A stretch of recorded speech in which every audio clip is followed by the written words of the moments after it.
नमस्कार मित्रों, मैं आपका मित्र मुन्ना महतो। आज बातों बातों में मैं अपने जीवन की एक छोटी सी घटना, छोटी सी बात के जरिए आपसे साझा कर रहा हूँ। मैं 10 साल से कम उम्र का रहा होऊंगा। हमारे घर में एटलस की साइकिल थी। नई नई साइकिल आई थी, 6 महीने लगभग हो चुकी थी। और पहले घरों में साइकिल होना ही बहुत बड़ी उपलब्धि थी। तो मैं जब बच्चा था तो और भी बच्चे जिनके यहाँ साइकिल थी तो हाफ पैडल साइकिल चलाते थे, और जो बड़े बच्चे थे वो सीट पे बैठ के चलाते थे। तो शुरुआत पहले हाफे पैडल से होता था। तो हम भी हाफ पैडल साइकिल चलाना सीख रहे थे, मैंने नया नया सीखे थे। और एक दिन क्या हुआ कि शाम के समय 4:30 के आसपास समय रहा होगा। मैं और मेरे एक मोहल्ले का, मेरे मित्र का छोटा भाई था, उसको लेकर के हमारे मोहल्ले में ही हमारा स्कूल था। मतलब 50 मीटर के आगे घर, मेरे घर से 50 मीटर के आगे हमारा स्कूल, और स्कूल के आगे पक्की सड़क बनी हुई थी। तो 150-200 मीटर रहा होगा। तो उस बच्चे को पीछे बैठाया मैं, और इधर से हाफ पेडल चला चला के आगे तक गया। हमारे स्कूल के बाद भी एक और स्कूल था आगे, वहीं से टर्न ले लिया। वहाँ से हमारा इधर डाउन पड़ता था। इधर से उसको पीछे बैठा के लेके गए, और उधर से उसको आगे जो हैंडल के बगल में रड होता उसमें बैठाया। और साइकिल तो नया नया सीखे थे, उतना बैलेंस था नहीं। तो उधर से डाउन था, ढलाव था, तो उधर से स्पीड में आने लगे। और इधर से स्कूल के समीप ही, वो हमारे मोहल्ले से होकर ही अस्पताल का रास्ता जाता था। एक बुजुर्ग दंपति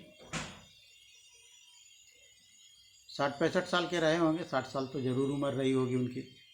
पति पत्नी दोनों अस्पताल जा रहे थे। बुजुर्ग व्यक्ति का तबीयत खराब था शायद, तो लाठी लेकर के दोनों जा रहे थे। अब उधर से हम डाउन से साइकिल हाफ पेडल चलाते चलाते आ रहे थे, तो अनबैलेंस हो गया। हमको कुछ समझा नहीं, सूझा नहीं, दिखा नहीं, आके उनको एक ज़ोरदार धक्का मार दिए। अब वो बुजुर्ग तो सामने गिर गए मुंह के बल पर। मुंह पूरा यहाँ फट गया, खून वगैरह निकलने लगा। और इतना होना था कि मेरे मित्र का जो छोटा भाई था, जिसको मैं आगे बैठाया था, वो ऐसा गायब हुआ जैसे गधे के सिर से सींग। पूरा हो हल्ला मचने लगा। तो बस कुछ पल मैं वहाँ रुका और देखा कि बहुत मुश्किल होने वाला है। मैं भी वहाँ से गायब हो गया। अब बुजुर्ग दंपति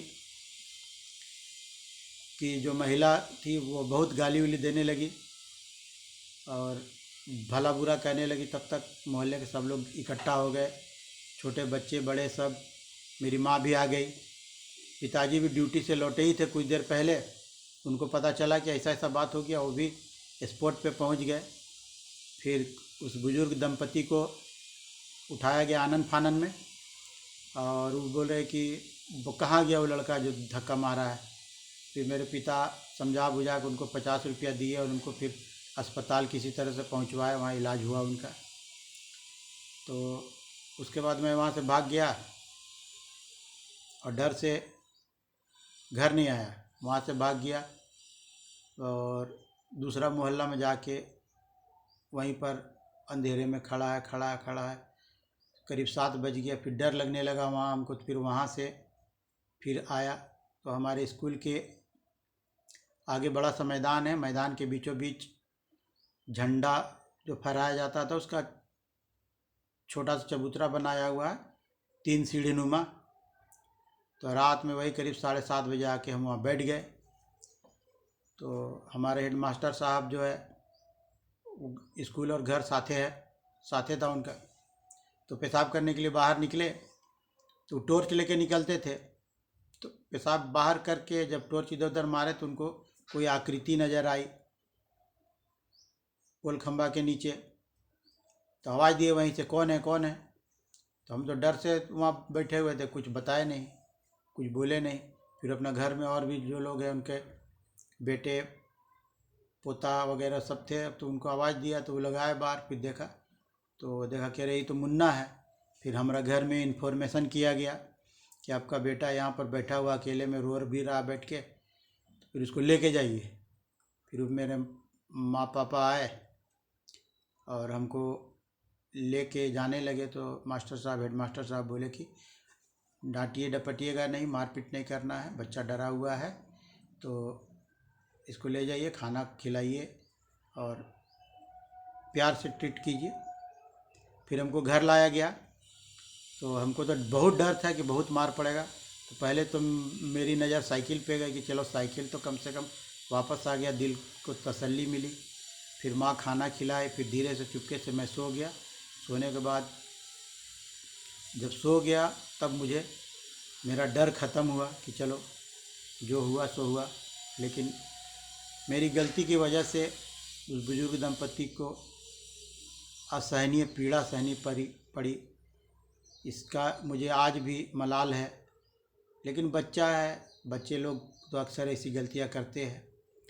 तो बड़ों को भी चाहिए कि गलती को दरकिनार करके उनको समझाया बुझाया जाए और प्यार से ट्रीट किया जाए, उनके मन का डर हल्का किया जाए। बस इतनी सी बात। धन्यवाद।